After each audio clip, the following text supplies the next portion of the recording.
ministério, que Deus tem te usado. Eu quero dizer pela igreja, que eu tenho que prestar o seu pouquinho ali, eu vi que sou homem de Deus.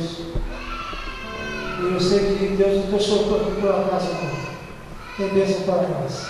Seja bem-vindo em nome de Jesus. A igreja abençoa, o pastor fala, seja bem-vindo em nome de Jesus. Seja bem-vindo em nome de Jesus. Amém.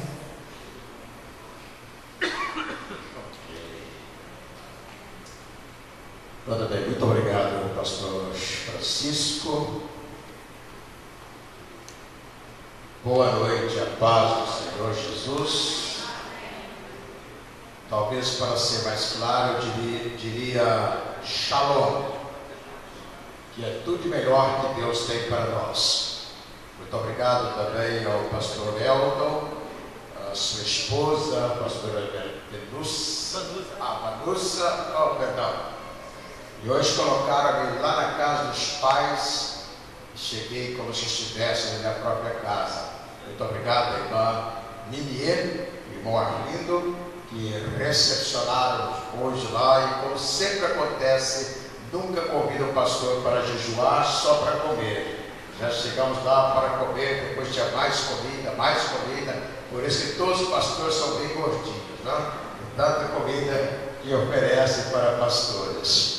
Mas é um prazer muito grande que eu tenho de estar aqui na igreja Getsemane, aqui na Vitória, Goiabeira. Esta região, há muitos anos atrás, em 1972, eu era um jovem e eu trabalhava na cidade de Vila Velha, pastor na cidade de Vila Velha, quando estavam planeando construir aqui Tubarão, o aeroporto, essa coisa toda. Eu recordo muito. Os anos passaram. A última vez que eu passei aqui na cidade de Vitória foi no ano 1984. Muitos anos passaram. Você não tinha nem nascido ainda, né? Quando eu passei a última vez aqui, morava em São Paulo, estava com destino ao Recife, e nós passamos por aqui, dormimos no hotel e seguimos as nossas atividades. Muito bem, meu nome é Carlos Boaventura, tudo junto, tá bem? Boaventura. Eu sou casado há 40 anos, vai completar agora no dia 31 de agosto. Eu tenho um filho com 38 anos, uma nora com 34, um neto com 5 e outro neto com 3 anos. Eu aceitei Jesus, ou talvez Jesus encontrou-me há 50 anos atrás, e se eu não tivesse aceitado Jesus, meu nome estaria naquele livro muito conhecido, Brasil Nunca Mais. Meus pensamentos eram os pensamentos mais tortuosos que se possa imaginar, mas foi nesse caminhar da carruagem em que Deus fez eu chegar aos seus pés.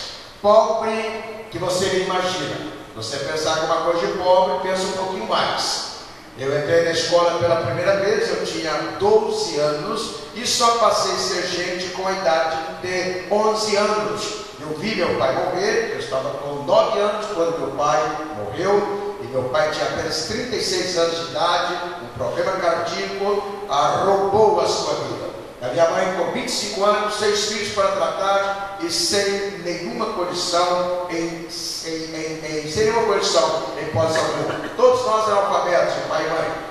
Porém Deus, que sabe como fazer as coisas, quando eu pensava que nós deveríamos jogar o governo fora e implantar outras coisas muito diferentes, eu muito pobre, como já mencionei, entrei numa igreja a convite de um amigo. Eu estava calçado com uma sandália baiana que havia encontrado no lixo, só que as duas sandálias eram do mesmo pé. Uma estava correndo e a outra totalmente do lado de fora. E foi naquela noite, em 7 de setembro de 1964, que um pregador indo de São Paulo para ministrar, e eu fui convidado para participar. Ele pregou sobre Jonas capítulo 1, e aquela mensagem transformou a minha vida. E recordo como se fosse hoje. Eu não tinha coragem de chegar à frente para demonstrar que estava aceitando Jesus como meu Salvador. Muitas pessoas vieram, finalmente ele apontou o dedo para mim e disse: é você que eu estou esperando. Naquele momento a cadeira se deslocou e eu vim correndo à frente.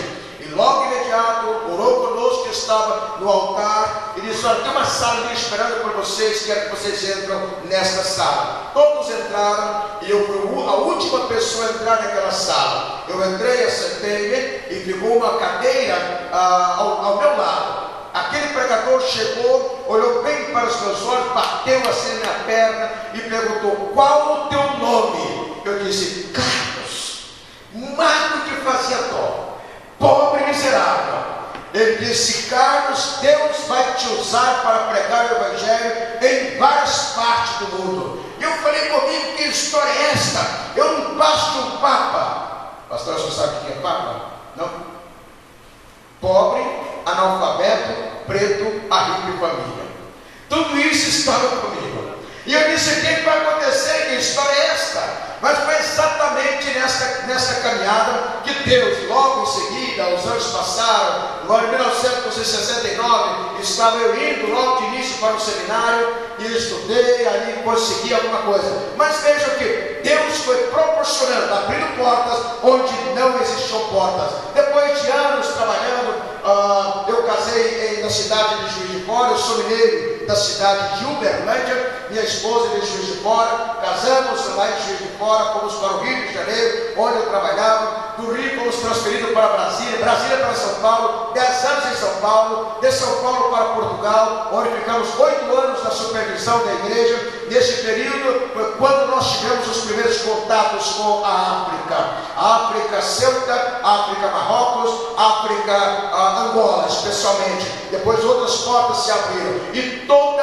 praticamente boa parte, toda a Inglaterra, aliás, de toda a Europa, de onde começamos a trabalhar também, embora supervisor em Portugal, mas sempre estava viajando para fora. Depois de nosso tempo findar-se lá em Portugal, optamos pessoalmente mudar-se para os Estados Unidos. E hoje estamos lá já há alguns anos, meus netos lá nasceram e nós estamos lá vivendo ali e trabalhando fora, porque ainda hoje, embora morando nos Estados Unidos, eu trabalho mais em África. Esta é a terceira vez este ano que estou no Brasil. Saí daqui no dia 30 de abril, fui em casa correndo e voltei novamente. E na próxima segunda-feira, na outra segunda-feira, nós estaremos voltando para casa. No dia 18 de junho, indo para Portugal para 4 semanas, 25 de julho para 3 semanas em África do Sul e Moçambique, e já em setembro voltando novamente ao Brasil, e a agenda já está praticamente lotada. Esse tem sido o nosso trabalho, tem sido as nossas atividades.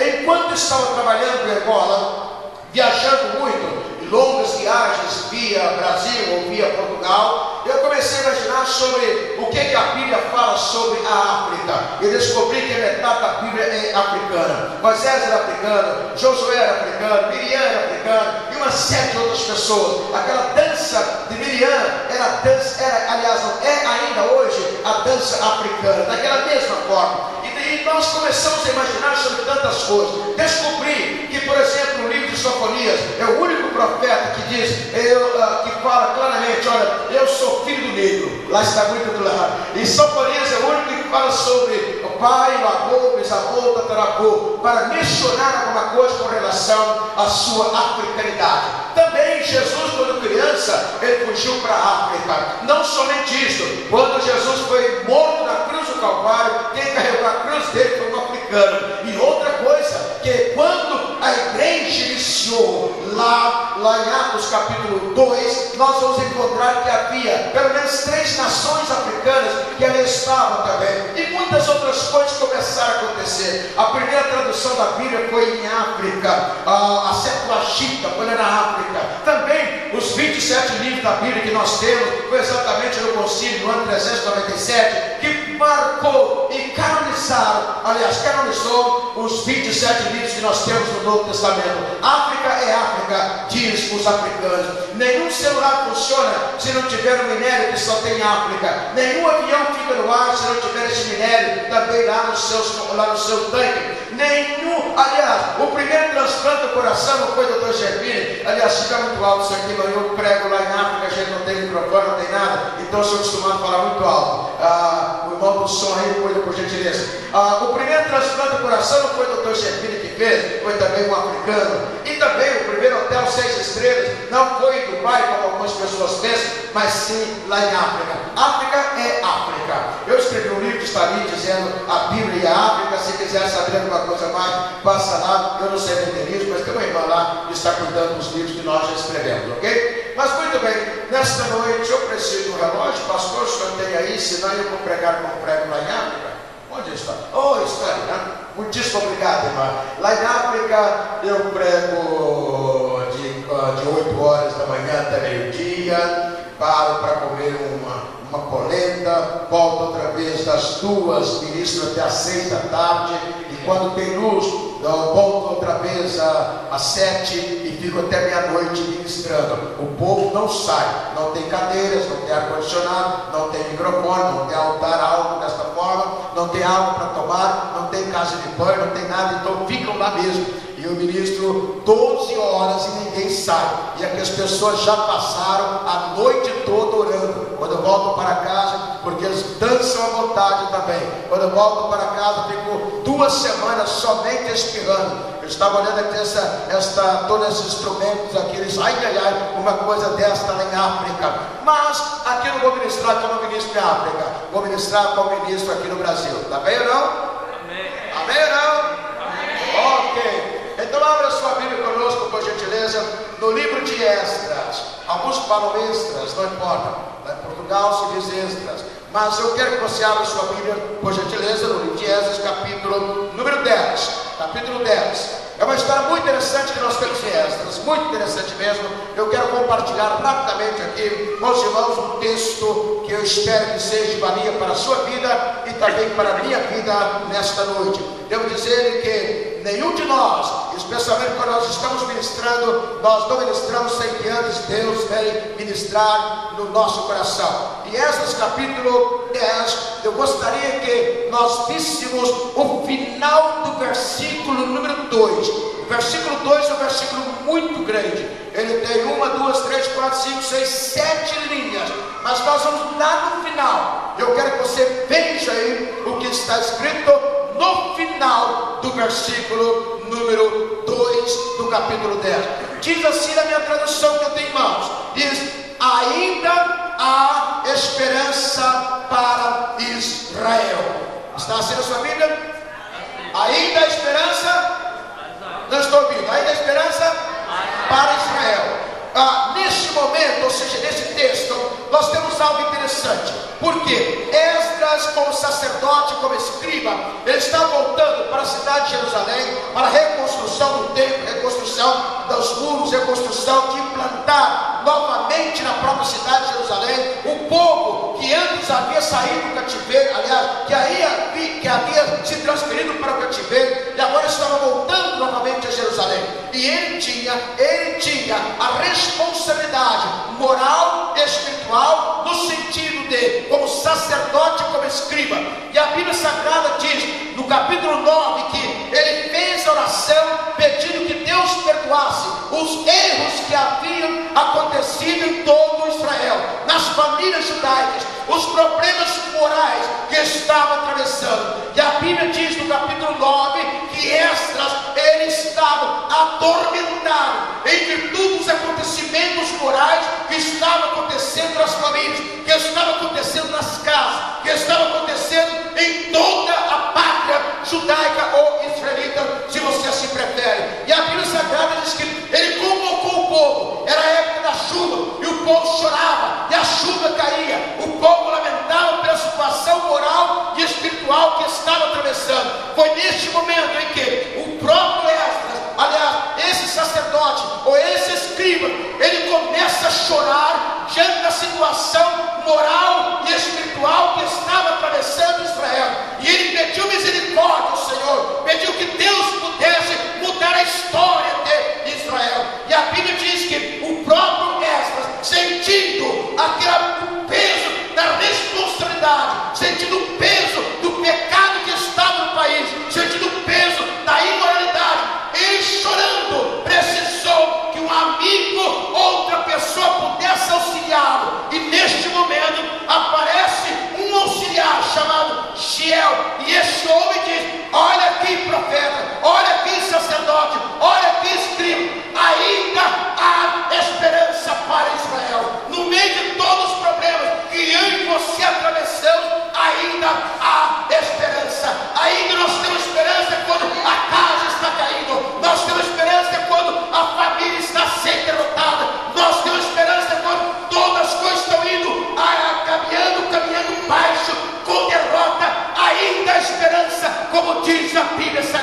cidade, naquele estado, um cidadão com uma capa, como fala, com uma tenda para pregar.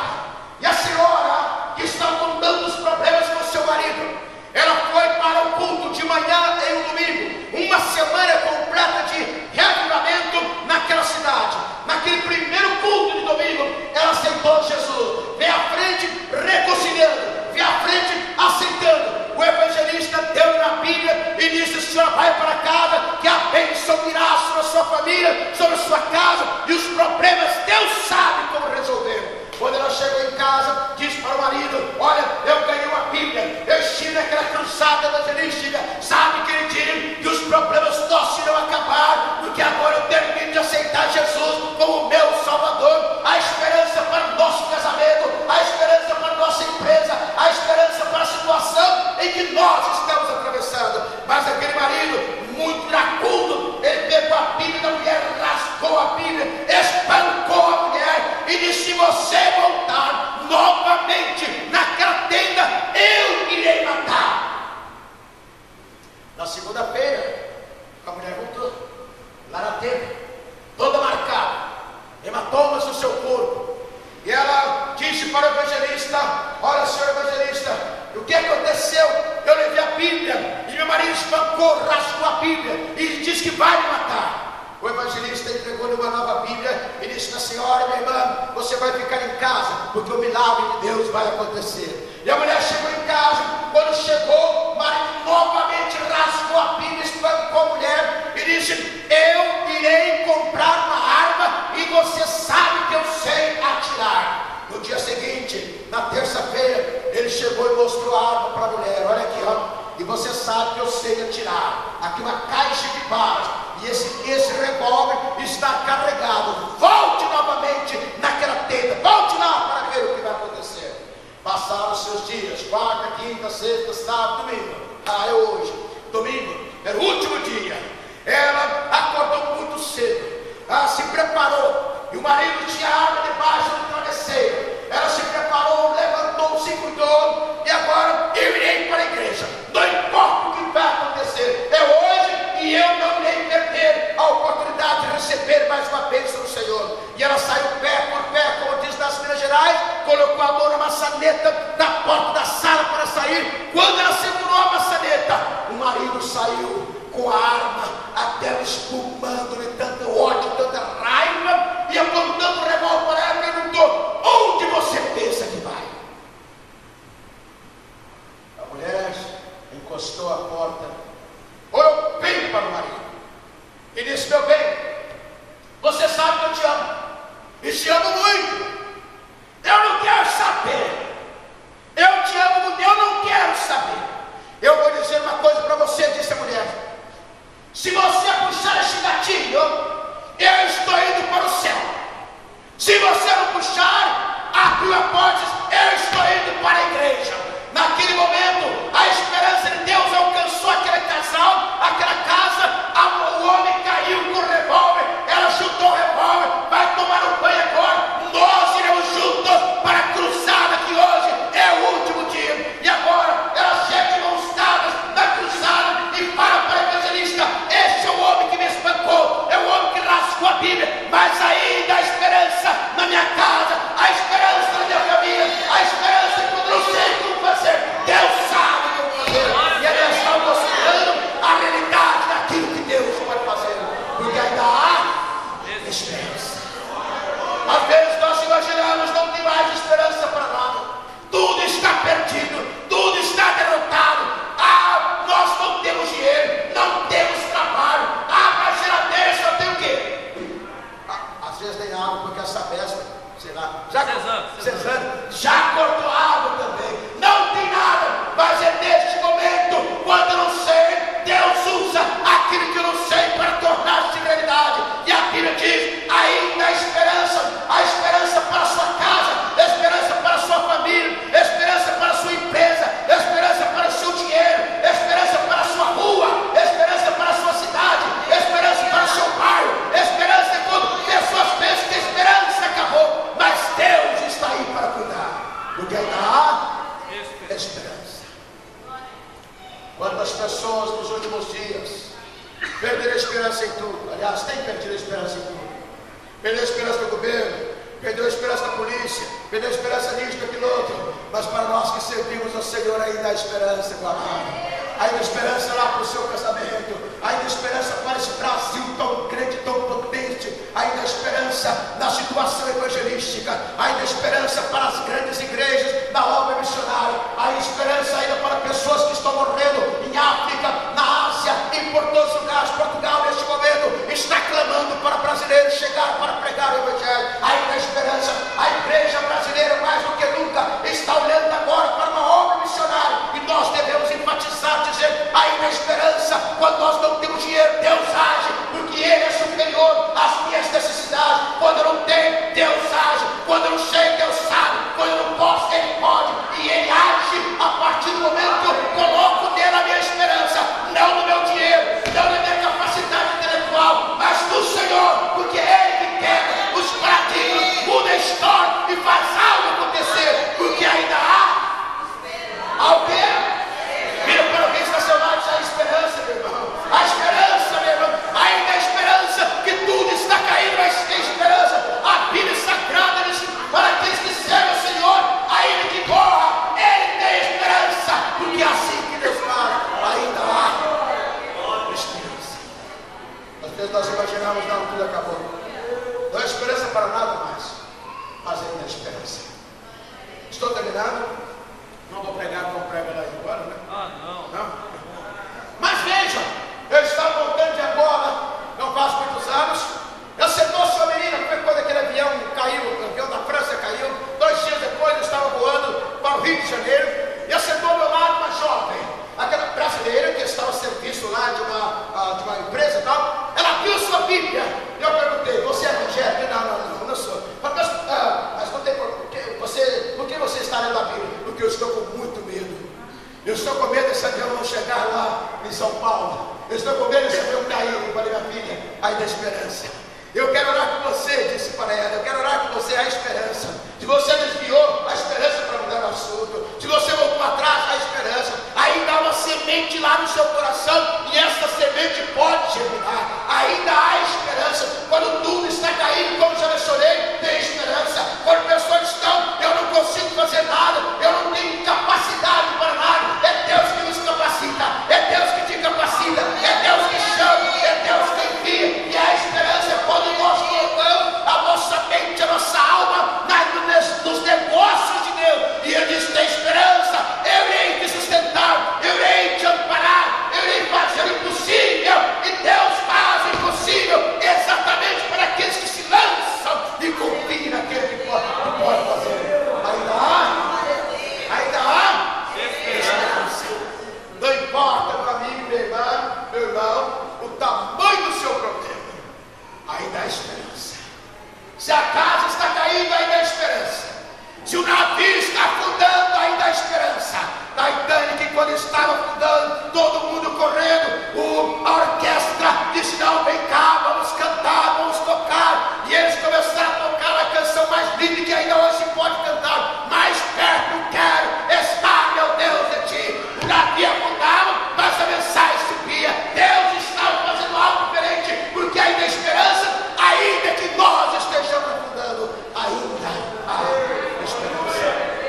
Hoje, neste momento, quantos de nós, incluo a mim também, perdemos a esperança por muitas circunstâncias, deixamos de acreditar, deixamos de confiar, imaginamos Deus está muito longe do meu problema, Deus não está vendo e nem sentindo as minhas lágrimas. Jeremias 23 diz que Deus é Deus de perto, é Deus de longe. Ele sabe o problema do seu parente, onde se encontra nesta hora, e você pode profetizar ou dizer uma linguagem profética, ainda há esperança. No meio das lutas, no meio das dificuldades, ainda há esperança. Um amigo meu brasileiro que veio em Portugal, ele, há mais de 30 anos atrás, querendo ir para os Estados Unidos para ganhar um pouco de dinheiro, tinha um táxi aqui no estado do Rio de Janeiro, perdeu o táxi e tentou um visto para os Estados Unidos, mas não conseguiu. Eu irei vender o táxi, irei para o México, mas eu irei chegar até lá. Vendeu o táxi, conseguiu dinheiro, foi rumo aos Estados Unidos. Quando atravessou a fronteira, foi preso. Pastor, preso. E agora